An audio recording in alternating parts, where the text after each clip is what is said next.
Bienvenido, Enrique Prohaska. Espero haberlo pronunciado bien. Así es. Narrador, filósofo, antropólogo, con estudios de arquitectura, montañista, inventor, diseñador, y podría seguir hablando hasta la 1:30. Y nos encanta, porque nos encantan las personas creativas, así que por ese lado vamos a comenzar. ¿Cómo Gracias estás, por la Enrique? presentación, Ana Cecilia.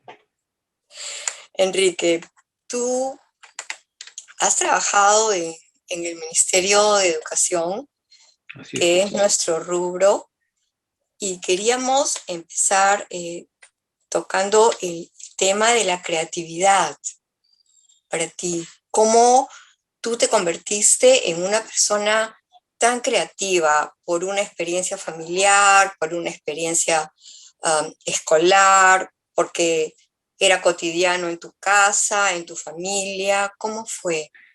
Sí, es como lo dices, es la casa. Y yo creo que una porción importante de esa creatividad nace contigo. Hay personas que son creativas y personas que no lo son. Mi hermana Viviana, que tiene un doctorado en economía y es una persona extraordinariamente talentosa, con excelentes notas a lo largo de toda su carrera profesional, no se considera a sí misma una persona creativa.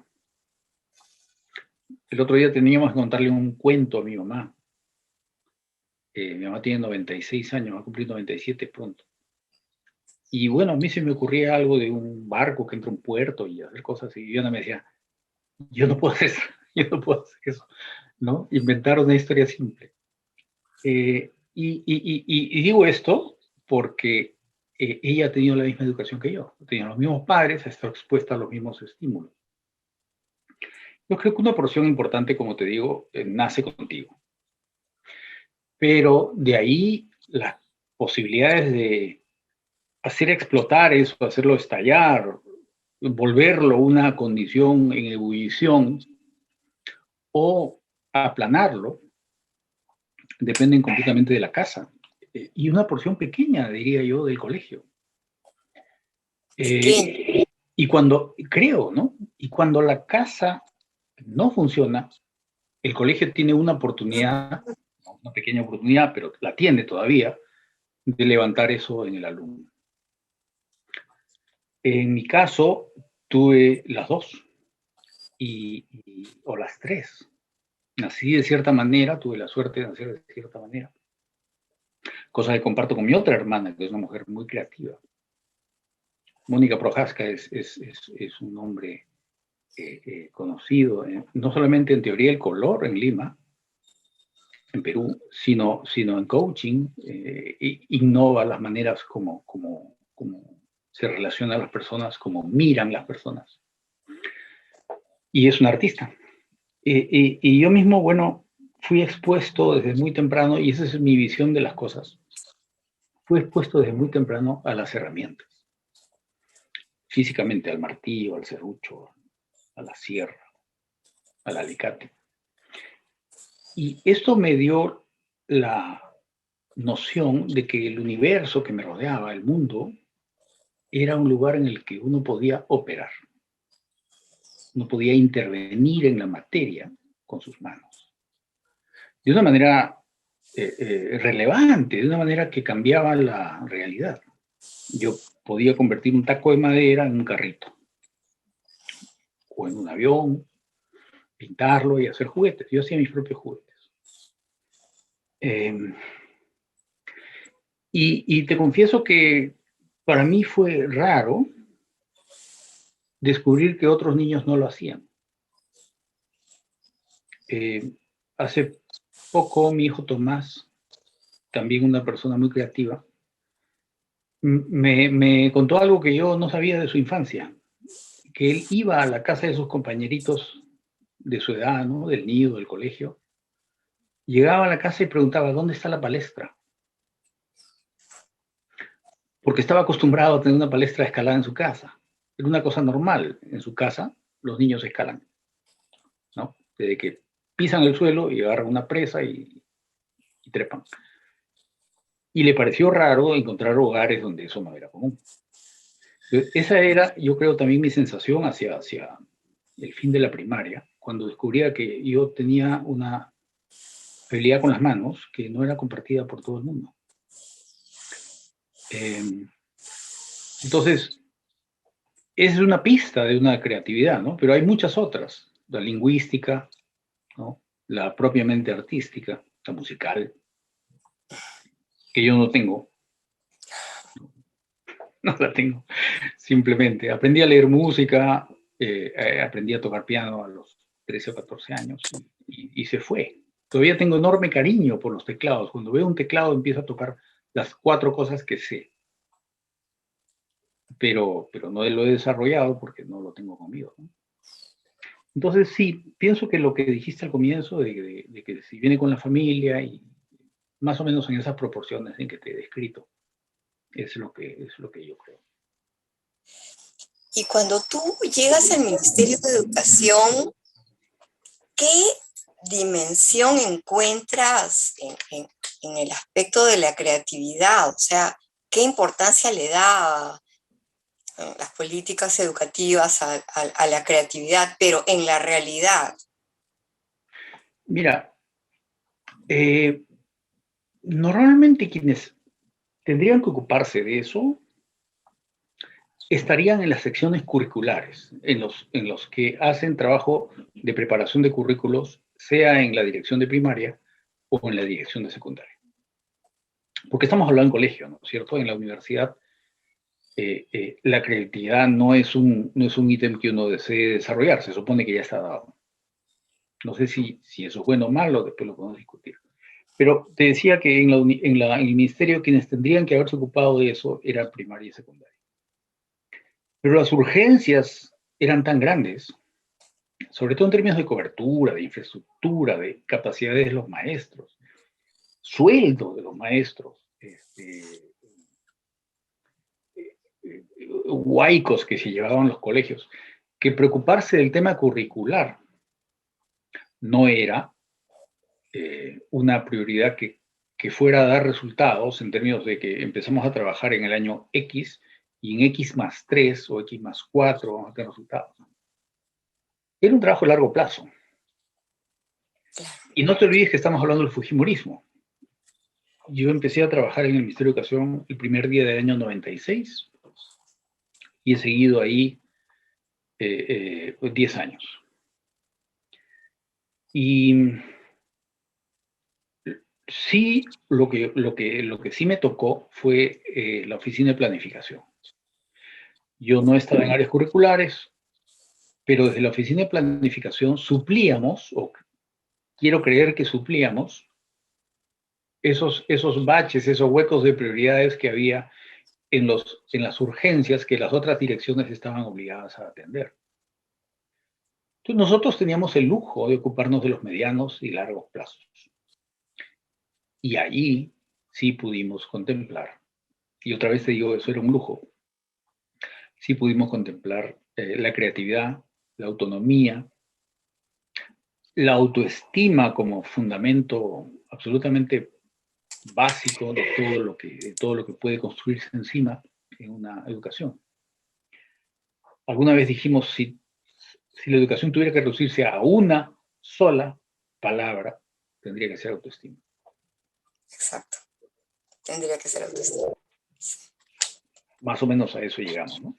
Porque después de todos esos años en el ministerio, teníamos una serie de mantras ya, digamos, de shortcuts, de taquigrafías, para poder aludir a procesos que son esencialmente muy complejos, pero que requerían una descripción larga, y que aludíamos a ese contenido complejo con un solo lema, un solo mantra. Y en este caso, autonomía, autoestima, representaba un montón de cosas que están detrás y que bueno, tú como educadora bien conoces. La creatividad era un eje importantísimo de lo que queríamos desarrollar. Siempre se habla de la creatividad enorme, variada del peruano. Nosotros no lo veíamos como una característica nacional. eh, creemos te digo creemos porque yo era uno de los actores que se ocupaba de esto en esa oficina, y por lo tanto lo que yo en ese momento creí probablemente se tradujo en políticas, eh, que hay personas con distintas características y no le puedes pedir que sea creativo a cualquier ser humano, no todos lo son en igual grado, y esencialmente es forzar una condición, pedirle a cualquiera que desarrolle el mismo grado de creatividad que su vecino. Y sin embargo, es un eje de la educación, entonces debe estar presente el estímulo a toda la creatividad que puedas lograr de una persona. Es una meta. Resultados diferentes sin duda vas a tener, ¿no? Pero por lo menos los educadores tenemos que abrir la puerta. O sea, si no es con nosotros, no es con nadie. O sea, como Bueno, tú dices, como te cuando, digo, la casa tiene una responsabilidad principal, pero siendo que los padres de familia peruanos provienen ellos mismos de una educación deficiente, en términos de creatividad también, eh, eh, los profesores tienen una responsabilidad grande. Han estudiado para eso, es su tarea. Ahora, recuerdo el caso de mi hermana. Habiendo estado en una casa que promovía la creatividad de una manera extrema, resultó no serlo. Entonces, con todo respeto a sus condiciones naturales, pues hay que dejar que estalle y que crezca por donde a ella le corresponde, ¿no? claro, claro, sí, Y sí. tiene el nivel educativo más alto que es posible tener en el mundo. Sí, por supuesto, forzar nunca. ¿Y tú vives, Enrique, entre Perú, Guatemala y Suecia? ¿Sí? Estuve en Guatemala unos años, 4 años, por cuestiones de trabajo de mi esposa, y yo tengo un trabajo deslocalizado, pero ella tenía que estar aquí, perdón, aquí en Guatemala, eh, y yo la acompañé porque me da lo mismo escribir en Sudáfrica o en Canadá. Y estuve ahí 4 años haciendo mis cosas. Pero luego se acabó eso, se acabó con la pandemia precisamente, y Claro, tuvimos que regresar a Suecia de manera urgente, fuimos más o menos evacuados de Guatemala de manera bien abrupta. Dejamos nuestras cosas ahí y regresamos solo con las maletas. Y entonces llevamos en Suecia ya toda la pandemia, 2 años y pico. Y en esos 2 años no pude ir a Lima. Recién he estado en Lima hace un mes he estado en la ciudad.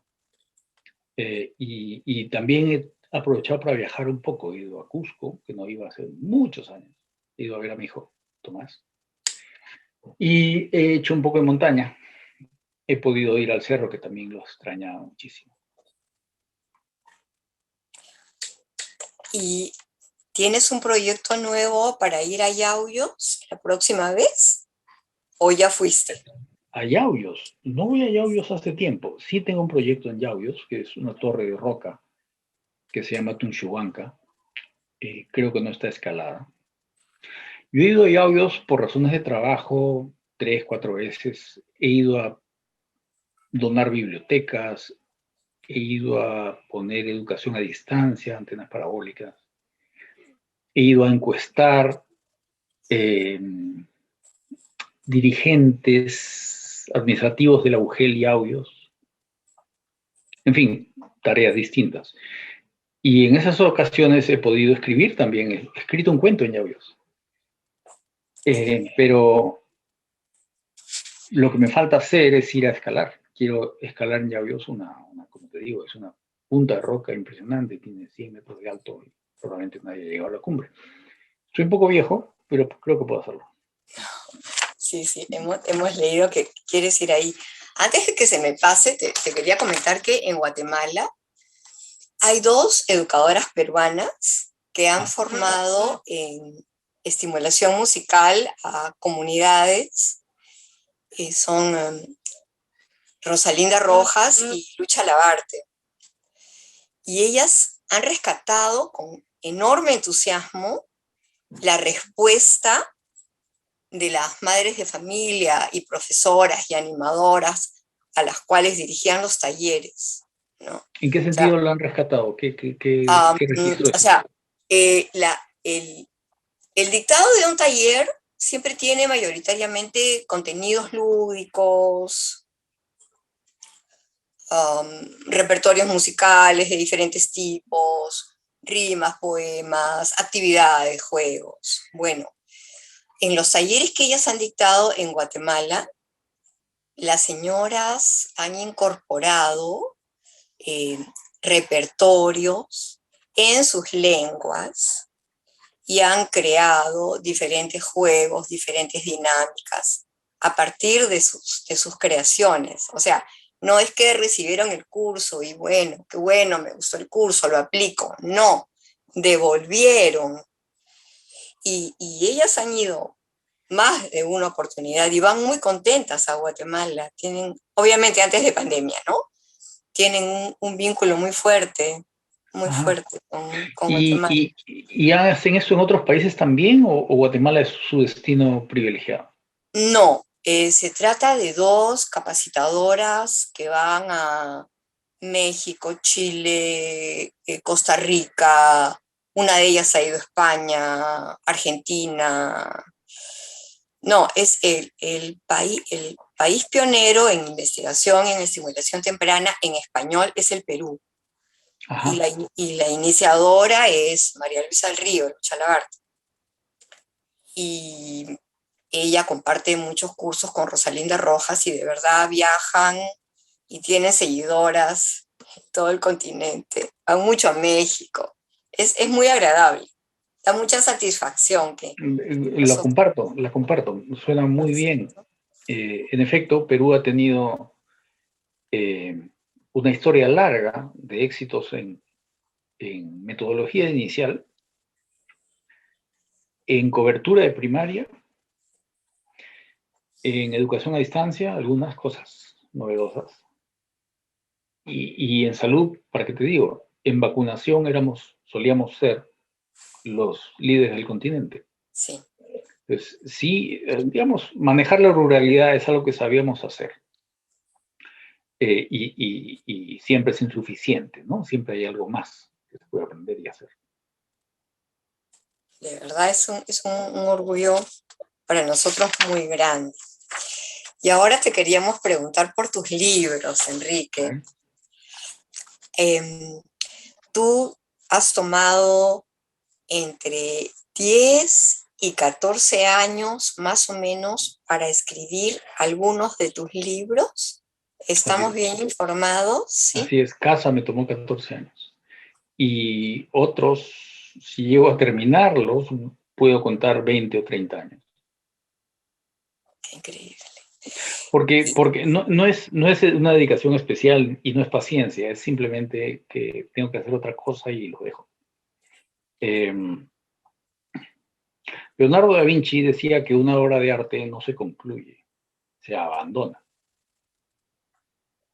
Y cuando la abandonas, la entregas a la imprenta, pues, para Porque que alguien, para probablemente que alguien la podría lea. seguir. Exacto, a eso me refiero. Podría seguir, sí. Y Por ejemplo, hablando de Casa, que es la novela de la que mencionaste las fechas, de los plazos, Iván Taís, que en la época en que apareció la novela era uno de los críticos con más voz, 2004, dijo, la novela está como muy improvisada, es como esos personajes de cómic que están corriendo por un puente que se va construyendo al mismo tiempo que ellos avanzan, y por eso no se caen al vacío. Y yo decía, sí, bueno, estaba de acuerdo con la crítica de Iván, ¿no?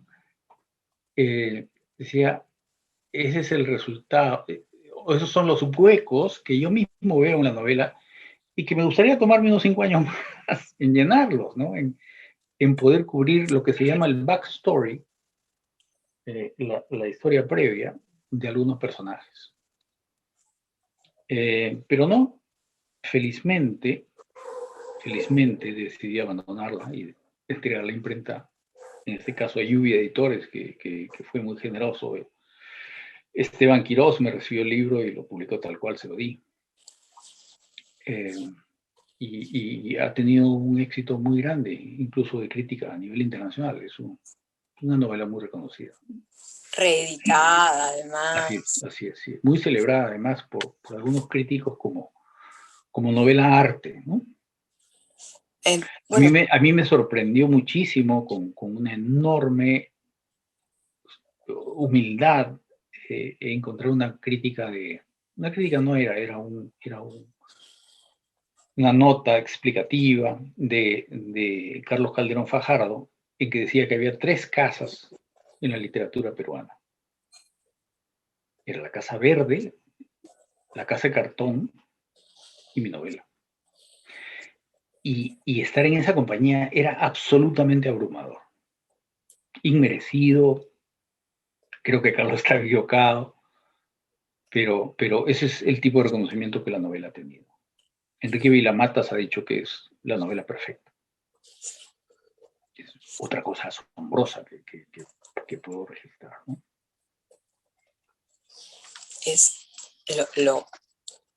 Lo tenemos en los apuntes.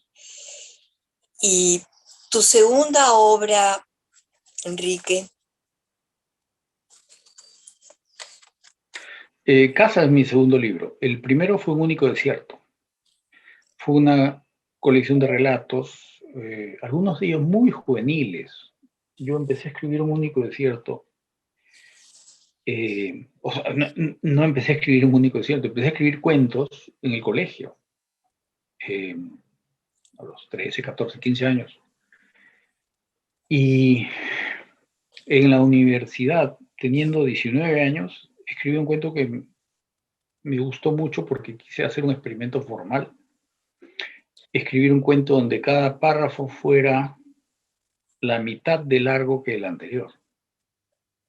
Entonces comienzas con un párrafo de una página, el siguiente tiene media página, el otro con un cuarto y así terminas con una línea. Y una vez que hice eso, hice otro idéntico y los crucé. Entonces son 2 historias que tienen tamaños que disminuyen.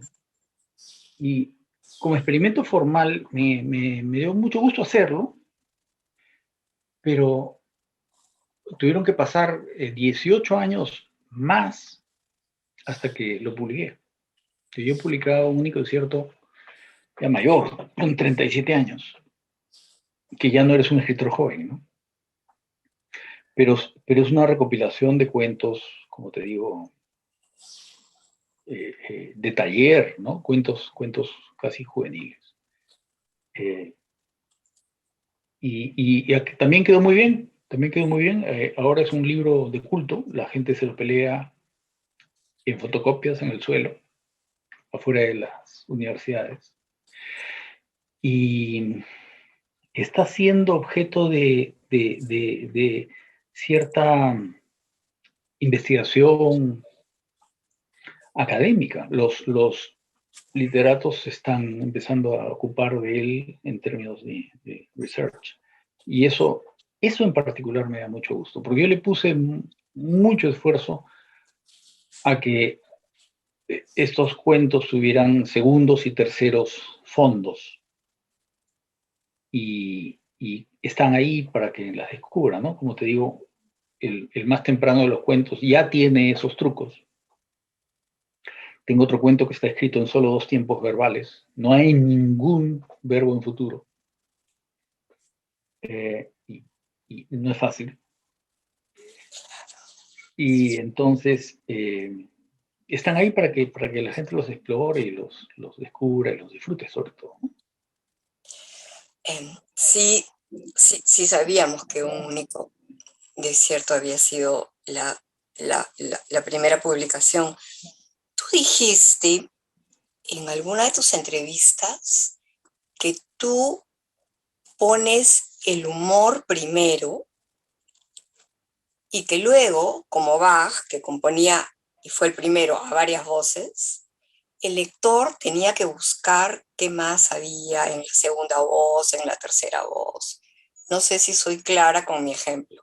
Yo te entiendo, sí, espero que se entienda para quien no me ha leído, pero claro, yo trato de que primero el libro sea legible en términos de un bestseller, o sea, que llame al lector a pasar la página y encontrar algo divertido en la siguiente.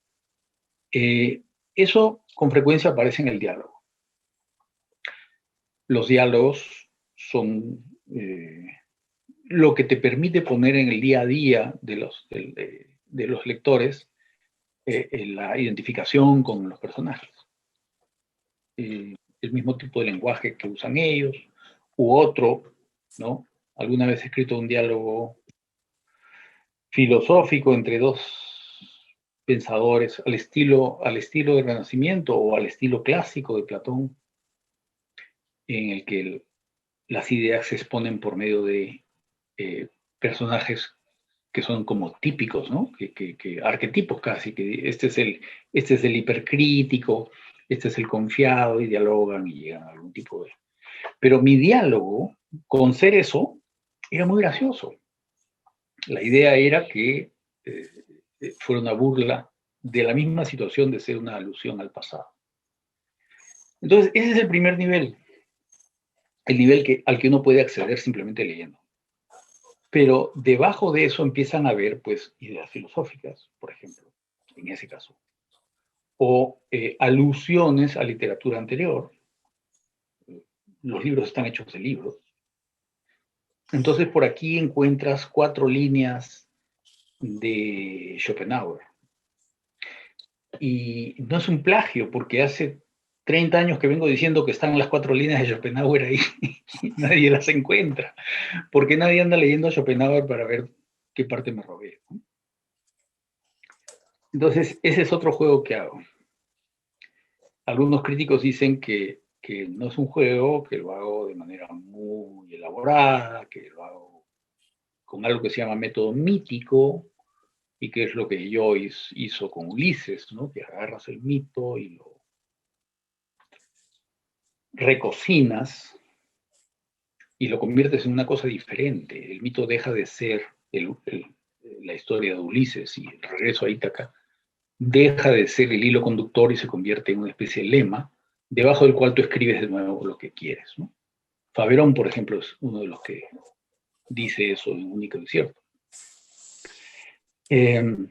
Yo no sé, a mí me divierte escribir. No puedo evitar escribir como escribo. Tampoco veo ninguna razón para hacerlo. Entonces, a quienes dicen que mi literatura puede ser difícil, ¿no? Que se requiere hacer como muchas sentadillas intelectuales, frase de Augusto Efio, para poder entenderme, digo, bueno, yo no creo que sea así. Creo que todos estamos equipados para entender segundos y terceros fondos, porque vemos televisión, porque vemos cine y porque entendemos, no sé, para poner un ejemplo viejo, en las películas de ¿Dónde está el piloto? Hay chistes que aluden a chistes o a situaciones no graciosas de películas anteriores y anteriores y anteriores, hasta el infinito. Entonces, todos hemos entendido cómo funcionan esos guiños literarios o cinematográficos, audiovisuales. Y eso es la cultura pop. La cultura pop está continuamente citándose a sí misma. Los Simpson es eso. Una manera muy astuta de transmitir la historia. Y a mí me encanta eso. Realmente lo disfruto. Entonces, eso es lo que hago. Lo hago con palabras pentasílabas, pero eso es lo que hago. Y tú también has dicho que los escritores de ficción deberían leer no solamente ficción, sino mucha historia. En general deberían informarse mucho. Mejor. Y yo quería que levantes un poquito la alfombra de esa afirmación, porque tengo dos comentarios posteriores. Ya, mira, yo he dicho eso sí en un par de veces, fuerte, y, y yo creo que no estaba hablando con toda la información. En los últimos años he descubierto que algunos de los escritores más jóvenes que yo incluso, saben mucho más que yo de muchas cosas y lo aprecio muchísimo. Eh, no hay nada que uno pueda disfrutar más que un proceso de aprendizaje. Y entonces, lo que puede haber sonado en el momento en que lo dije, un poco como una butada, una patada a la pecera, de lean pues, eh, era más, yo creo, una reacción a una sensación que sí he tenido durante muchos años, décadas, de que la gente que estudia literatura solo lee literatura. Y por supuesto, ensayo sobre literatura. Pero saben muy poco de física nuclear, saben muy poco de electromagnetismo o de la historia de la fauna en Australia. Y que todas estas informaciones que aparentemente tienen nada que ver con su hacer, son la semilla de todo lo importante que van a escribir después. Porque aunque es absolutamente cierto que el tema de la literatura es el ser humano está inserto en el universo, como yo, con las herramientas de niño frente a la madera. Y su tarea es cambiarlo, convertirlo en algo diferente. Pero si solo estás consciente de ti y de tus manos, nunca vas a entender que tienes que intervenir o en qué tienes que intervenir o haciendo qué tienes que intervenir. El universo es tremendamente complejo eh, y pienso que los literatos harían un gran beneficio a sus propias carreras, a sus libros, sabiendo más, leyendo más acerca del mundo y menos otras historias de otros literatos. Yo te voy a dar dos ejemplos que te van a dar un montón de entusiasmo. Mira.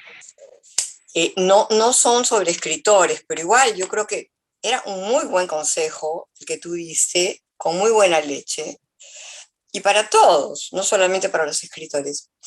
Nuestra, Ojalá sí.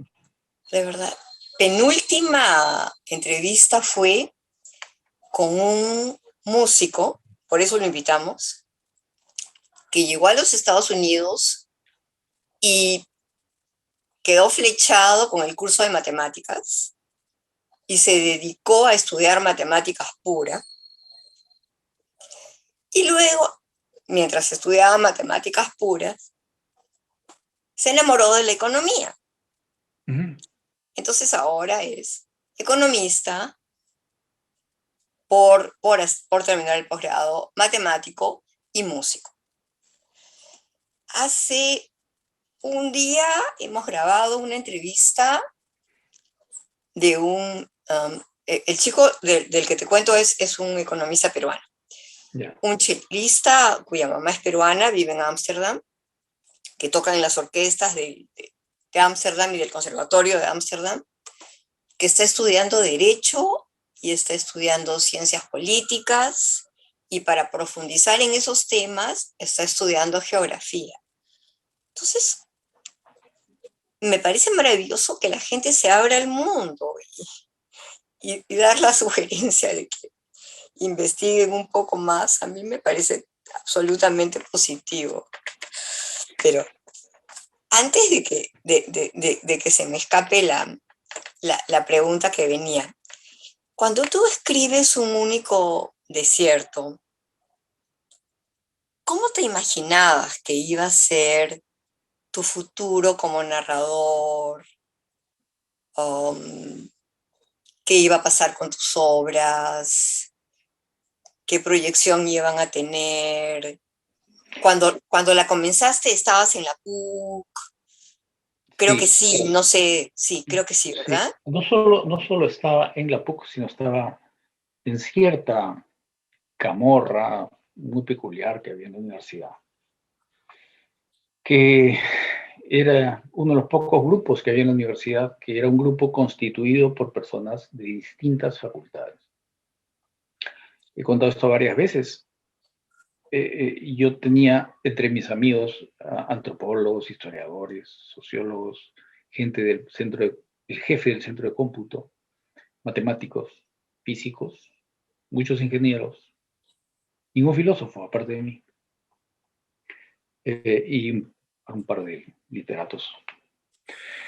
Pero básicamente nuestras conversaciones no eran ah, una burbuja de regodeo profesional en lo mucho que sabíamos, sino más bien un diálogo de, mira, nosotros sabemos esto y cómo se parece a eso que tú estás haciendo en otra manera. O sea, el matemático nos decía, mira, esto es una botella de Klein, es un objeto sólido que solo tiene una superficie. ¿What? Es como una esfera. No, es una superficie cuya interior y su exterior es lo mismo. ¿Ah? Ya, entonces, ¿se puede escribir un poema que sea análogo a una botella de Klein? Entonces, ese es el tipo de rompecabezas mentales en los que yo crecí.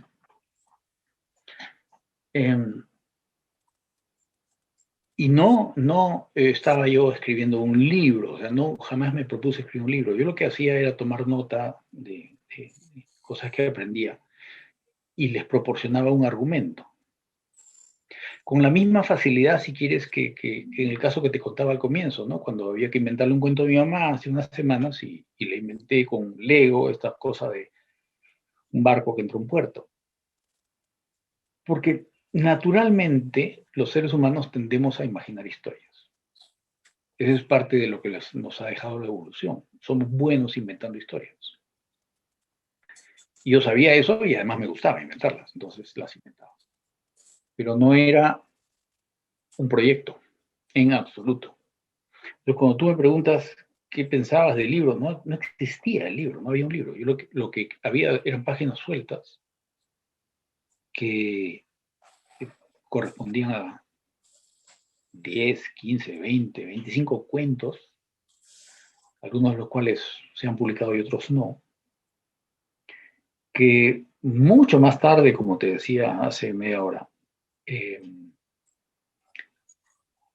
porque gané el cuento de las 1000 palabras, porque recibí menciones honrosas en algunos otros relatos y sobre todo porque un par de personas en las que yo creía me dijeron, estos son cuentos de verdad, o sea, públicalos. Entonces dije, ya, vamos a publicar un libro. Y desde que decidí juntar todo eso y publicar un libro, hasta que el libro salió, pasaron 3 años. No fue rápido. Y fue una época además muy difícil para la política y la sociedad peruana. Claro. Entonces, esa es una faceta de lo que me pregunto. La otra es que yo era un filósofo, no era un literato, no era una persona que hubiera estudiado literatura. Y además me llevaba muy mal con los literatos, sobre todo con los literatos de la Católica. Con el de San Marcos tenía un poquito mejor relación, pero no tan buena tampoco. Y ni iba a sus reuniones, ni tenía conversaciones con ellos, ni leía lo que escribían, cosa que tampoco hago.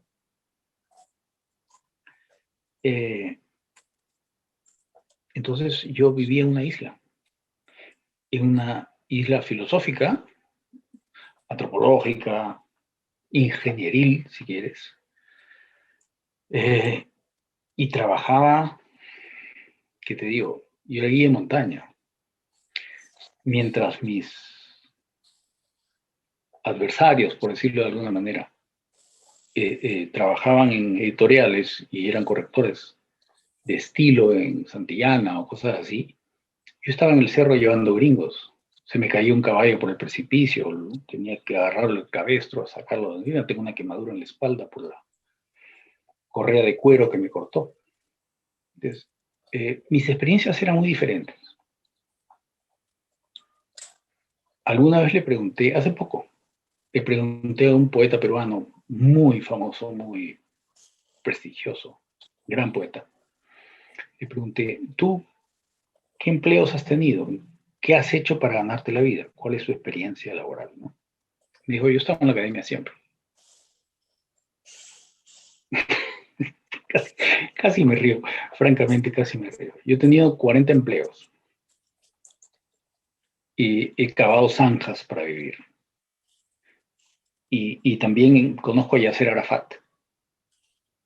He sido delegado de Perú ante UNESCO en algunas conferencias. Esa extrema variedad de experiencias es lo que yo soy, es mi experiencia de vida y no la cambiaría por nada. Por supuesto. Entonces, para redondear la respuesta, cuando estaba escribiendo Un único desierto, no estaba escribiendo Un único desierto. Estaba siendo yo mismo y llevando, reparando retroexcavadoras en Cuajone, abriendo una trocha en la selva de Santa María, de San Martín, siendo profesor de academia. Estaba haciendo todas esas otras cosas que he hecho, vendiendo motores. He sido mecánico de motores, he desarmado un Ford 1936 por completo hasta la última tuerca. Después no lo pude armar. Entonces, no me sentía un escritor y hasta hace muy poco no me he sentido un escritor. Hasta hace muy poco, a pesar de que vives en la, si me permites, perfección sueca, dicho desde Lima, Perú, Sí. y eres considerado un escritor de culto. ¿Qué es lo que eres?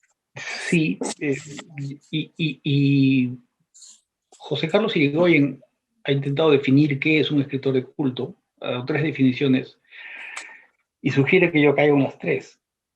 Y yo no sé qué es un escritor de culto, y yo soy un escritor, supongo que lo soy, porque he publicado algunos libros, y porque disfruto el acto de escribir. Y sí, confieso que me gustaría ser profesionalmente exitoso como escritor. Creo que lo soy en términos de crítica. Creo que muy pocos escritores peruanos gozan de la unánime buenaventura de los críticos en el Perú y en el extranjero. Solo una vez he leído una crítica, ni siquiera mala, una crítica mediana de lo que yo he escrito. Todas las demás han sido buenas o excelentes. Y eso me da que pensar, o sea, debo estar haciéndolo bien. Pero no, de ello no resulta un éxito económico. Por supuesto. Y no resulta un éxito económico como sí les resulta a otras personas, igual peruanos, que les va bien. Porque, no sé, los editores consideran que soy una persona difícil. No sé, no le he pegado a nadie. Y de repente no soy muy colaborador con el proceso. O de repente sobrevive en mí el viejo muchacho de 1978 que no se lleva bien con los literatos. Todos los editores han estudiado literatura. Me dicen que estamos en los últimos minutos de la conversación, lo que me da mucha pena. Ha sido muy agradable. Para nosotros, mucho, mucho también. Queríamos recordar una afirmación que tú hiciste, aunque no es el contexto, disculpa, Enrique, tú dijiste, Yo soy Robinson Crusoe. También te queríamos preguntar, ¿qué has inventado? Y por último, te queríamos preguntar, además de tus libros, ¿qué otros libros fundamentales también nos recomiendas? Ya, me pones en dos problemas por separado. Te voy a responder los dos. A veces lo que uno inventa no es una cosa completa, sino un pequeño detalle que existe en algo que no es lo que estás trabajando, pero lo jalas y lo pones. Acabo de hacer para el cuarto de mi hija, que está acá al costado detrás de este mapa, duerme mi hija. He hecho una lámpara de brazo oscilante. Es una lamparita de madera adosada a la pared que la puedes poner en distintas partes de la habitación. Está hecha de madera, pero el eje es de metal. Y lo que pasa con la madera y el metal es que después de un tiempo el metal se come la madera. Con las oscilaciones para un lado para el otro. Lo mismo que si hicieras una rueda y le pusieras un eje metálico y la haces rodar, después de unas cuantas vueltas va a estar más floja. Entonces, lo que yo temí es que si hacía esa estructura de manera directa, digamos, como un eje y una madera, después de un tiempo se iba a gastar, cosa que va a suceder. Y creí que era necesario ponerle un mecanismo regulador de presión para que puedas calcular, para que puedas regular cuánta fricción quieres que tenga ese brazo para que no oscile como loco dentro de un año o 10 años. Entonces, ese detalle lo diseñé y lo puse y me tomó mucho más tiempo que todo el resto. Y no se ve porque está junto al techo, detrás del aparato. Entonces, el día que quiera yo regular eso, me tengo que sacarlo con una llavecita, darle las vueltas que tengo que darle, y va a estar más duro, y luego volverlo a instalar, y va a estar ahí, y es un secreto, es solo para mí. Y yo creo que es muy análogo con el tipo de cosas que hago cuando escribo. Hay una función, pero hay un sótano de esa función. Y esa función de mascaleta es para mí más importante también. Yo creo que estoy más en esos detalles escondidos que en lo que se ve directamente, que también me place, ¿no? Es un lindo diseño de lámpara o es un lindo párrafo. En Como cuanto Bach, a... ¿Perdón? como Bach. Como Bach, en efecto, como Bach, sí. Los cánones que están dentro de cánones. Uno puede leer el primer canon y decir, ah, esto es de tal tipo, pero te das cuenta que debajo hay otro, y ese otro es, no solamente es de otro tipo, sino es una broma acerca del primero. Complicado, Bach. Bello.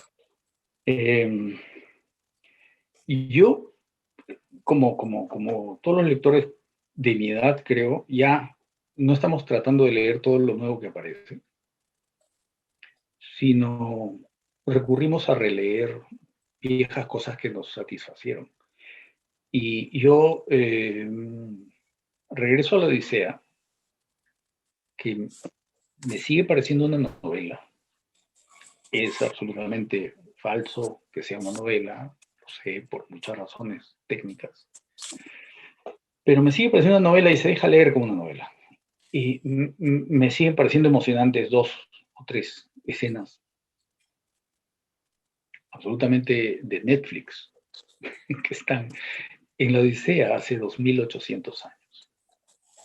El encuentro de Odiseo con su papá, con Laertes, cuando le dice qué plantas hay en su jardín en la última Rapsodia. Le dice, mira, tú me regalaste 3 naranjos, 4 manzanos, están aquí en este forma. Y esa es la razón por la que su padre le cree, porque es ciego, bueno, bastante ciego.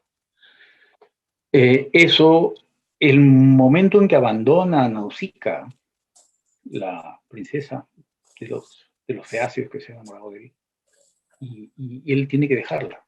Hay una frase de Nietzsche preciosísima respecto de ese momento. Dice, hay que salir de la vida de la misma manera que Odiseo abandona Nausicaa, con más agradecimiento que amor. Es tremendo.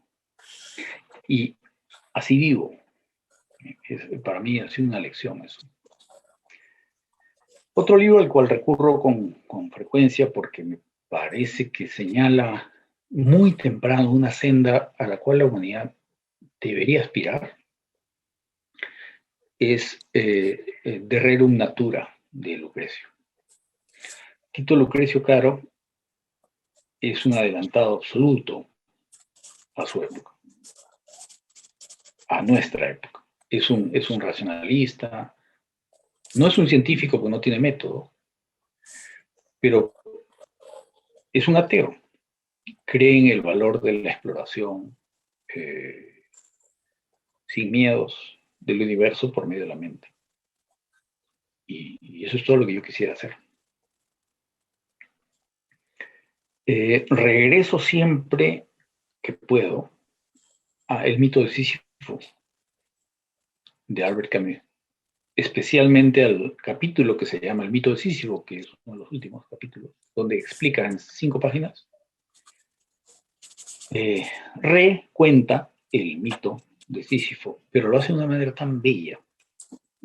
Y he tenido el placer de leerlo en francés, en inglés, en español.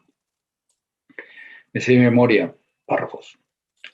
Y es que sin esos 5 páginas de Albert Camus yo no podría vivir. No sería lo que soy y de repente no estaría aquí contigo. Creo que es maravilloso. Releo todas las veces que puedo la obra poética completa de Vallejo. Vallejo es grandioso.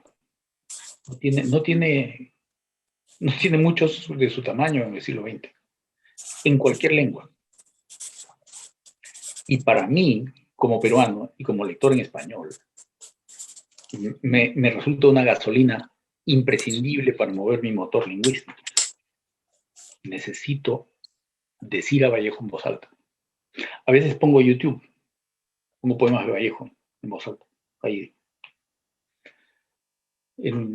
Eso hago. Revisito cosas que ya leí.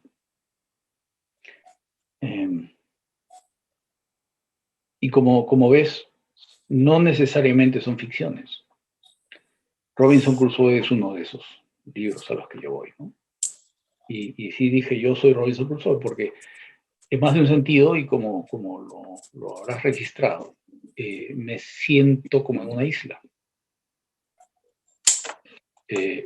Abandonado mis propias capacidades en una existencia que no pedí, pero que me cayó en el regazo y que estoy manejando de la manera mejor a mis alcances, simplemente porque no quiero rendirme, como Sísifo. Esa conexión entre Sísifo y Camus, y Robinson es creo muy importante también para mí.